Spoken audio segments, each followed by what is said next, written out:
Hi there, this is Jane Butel in my Southwest kitchen showing you how to make posole.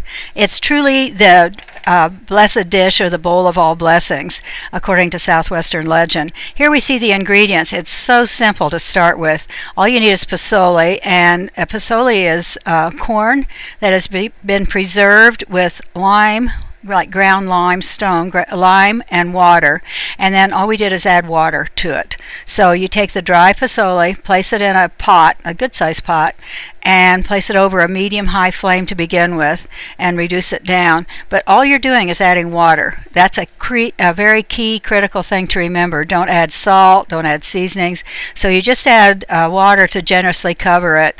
And here you've seen how it looks when it's boiled to the point that it's ready to add the rest of the seasonings. This will take, depending on the altitude and the temperature of the water and all, a lot of different things. This will take 2 to 3 hours and sometimes up to 4 hours. Here's the rest of the ingredients we used to flavor it. You want 2 pounds of pork shoulder cut in 1/2-inch cubes, 2 cloves of minced garlic, about 1/4 of a cup of crushed Caribe chili, it's a northern New Mexico chili, cumin and salt. And we're only going to add half the cumin when we cook it. And you want, one of the things that's critical is to brown the pork in kind of a heavy skillet that is non-stick, because you don't add a thing to it. This is a cold skillet, and we're just now going to add the pork cubes. We don't add any fat or other ingredient to the skillet. And now I'm just adding the 1/2-inch cubes of the pork shoulder. Pork shoulder is by far and away the best because it has a component of some natural fat to it. See here, we're just sort of smoothing it out to the edges of the skillet. And you don't want to stir it. Stirred pot never browns. It's like when you watch a pot cook, it never boils. So just kind of evenly spread it around and then just let it be.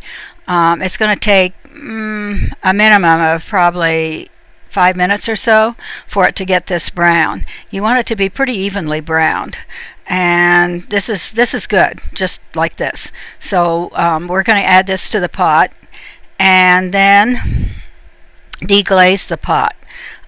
So here's the pork cubes just going into the cooked posole, and you want to kind of watch the water level in the posole. It should never get too low.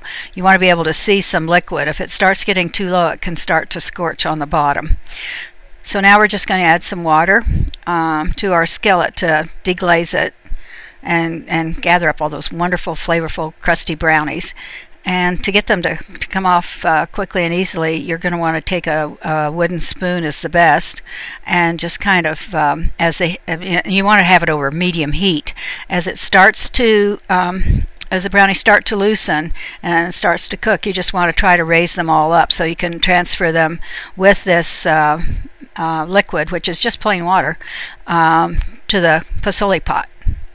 And here you see I'm just going around and around just to try to get all the last brownies, because they add an awful lot of flavor, and they actually add sort of a caramel color, so it makes it have that really appealing color as well as flavor. You can see it simmering up. So once the posole is tender, you can add any flavors you wish. Here in New Mexico, sometimes they just leave it white and add a sauce to it, but I really like it with the pork. Now, if you're vegetarian, you can caramelize 1/2-inch squares of eggplant, and then add other vegetables to suit your palate, such as red bell pepper and zucchini and onion or whatever. Here we're just using the pork, and we're going to add the Caribe chili, which is a very precious chili from northern New Mexico, and you can order it from my website at pecosvalleyspice.com. That's the fresh garlic, and we always use just 1/2 of the cumin when you cook and half just before you serve it, and sort of a moderate amount of salt. Because there's been no salt added, it seems kind of amazing, but you do add a tablespoon of salt. And the recipe, of course, is on the website. So here we're just going to stir and let it simmer. I like to let it simmer, as long as you have time, about an hour, hour and a half, and let all the flavors collect and simmer together. And it doesn't hurt if at any time during this process you let it set like overnight in the refrigerator. In other words, you can cook the posole till it gets tender and the next day add the brown pork. At this point, you could let it set in the refrigerator if you're having a party or something.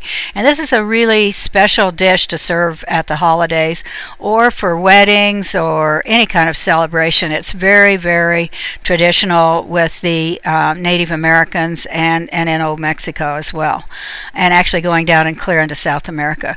So you can see here it's simmering, but it has a ways to go before all the flavors are going to blend. And here's the finished dish, and this is served Mexican style. Mexican, not New Mexico. In New Mexico they just put the sauce over it, but here we have shredded cabbage, cilantro stem and leaves, some branches, thinly sliced radish, and lime wedges.